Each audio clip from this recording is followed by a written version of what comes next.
Butter and margarine have long stood on opposite ends of the nutritional debate, a traditional fat derived from cream versus a modern, industrially produced spread. Yet, when viewed through the lens of vitamin D and fat quality, the contrast becomes more nuanced. Both can serve functional roles in the diet, but their benefits, limitations, and proper uses differ based on the source of their nutrients, the type of fat they provide, and how often they're consumed. Understanding these differences helps inform how to include each, if at all, in a diet that supports both health and culinary enjoyment. Butter, made by churning cream, is a natural source of fat that has been used in traditional diets for centuries. Its vitamin D content, while present, is typically minimal, around 15 to 20 IU per tablespoon, depending on the cow's diet and exposure to sunlight.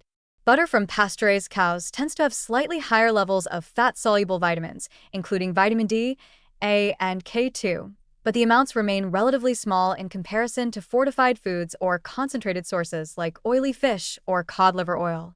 That said, because butter is made from animal fat, it provides a natural matrix for absorbing fat-soluble nutrients, including any vitamin D present in the rest of a meal. Its high saturated fat content, about 7 grams per tablespoon, has long been debated, though more recent research suggests that, in moderation and within a whole foods diet, it does not necessarily contribute to increased heart disease risk. Butter also contains butyrate, a short-chain fatty acid that supports gut health, reduces inflammation, and may even improve insulin sensitivity. It provides a modest amount of conjugated linoleic acid, CLA, a fatty acid with potential anti-cancer and fat metabolizing properties. These unique components give butter nutritional value that goes beyond just calories and fat, making it more than just a vehicle for flavor. Still, due to its caloric density and saturated fat load, butter is best used in small amounts, highlighting flavor or enhancing richness, rather than serving as the main fat source in the diet. Margarine, on the other hand, was developed as a butter alternative during times of scarcity and has since evolved into a highly varied product. While early margarines were made with partially hydrogenated oils and were high in trans fats, posing clear health risks, modern formulations have largely eliminated trans fats and instead rely on blends of vegetable oils such as soybean, canola, or sunflower. Many commercial margarines are now fortified with vitamin D, typically delivering 100 to 150 IU per tablespoon, sometimes more, making them one of the most accessible non-animal sources of this crucial nutrient.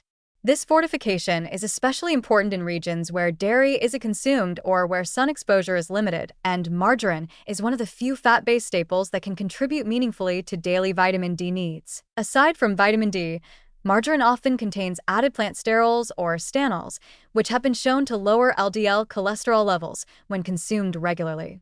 Its fat profile, lower in saturated fat and higher in unsaturated fats compared to butter, may offer cardiovascular benefits, particularly for individuals with high cholesterol or a family history of heart disease. However, not all margarines are created equal. Some contain highly refined oils, emulsifiers, and preservatives, and may include palm oil or other sources of saturated fat to improve texture. For this reason, the quality of margarine varies widely, and label reading is essential to ensure you're choosing a version that's truly heart-friendly and nutritionally sound. The orientation between butter and fortified margarine, then, is a matter of context and purpose. Butter offers the benefits of a traditional, natural fat, rich in flavor, stable for cooking, and containing small amounts of bioavailable fat-soluble vitamins.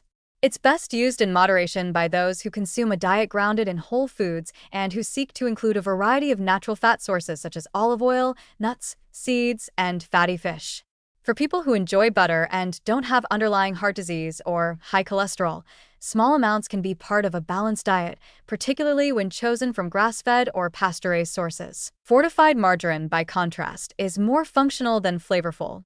Its primary role is to deliver vitamin D and unsaturated fats in a convenient, spreadable form. For vegans, individuals with dairy intolerance, or those following cholesterol-lowering protocols, margarine can offer an effective way to improve nutrient intake and support cardiovascular health, particularly when chosen from brands that are fortified, trans fat-free, and made with high-quality oils. It's a good example of how food technology can help fill nutritional gaps when used wisely and in the right formulation. In a broader dietary context, both butter and fortified margarine can coexist, depending on one's needs. A person might use margarine for toast or cooking when aiming to increase vitamin D or manage cholesterol, while using a small pat of butter to enhance flavor in occasional dishes. Others may choose to eliminate one or the other entirely, preferring olive oil, avocado, or coconut oil instead, each with its own set of benefits and trade-offs. Ultimately, the key lies in intention. Butter is a rich, natural fat best used for culinary pleasure and occasional enrichment. Fortified margarine is a practical, plant-based tool that delivers nutrients many people lack, particularly vitamin D, in a form that can be integrated into daily habits. Choosing between them doesn't have to be about good versus bad, but rather about knowing what each brings to the table and using them accordingly. When integrated with balance and awareness, both can play a meaningful, if different, role in a health-supportive kitchen.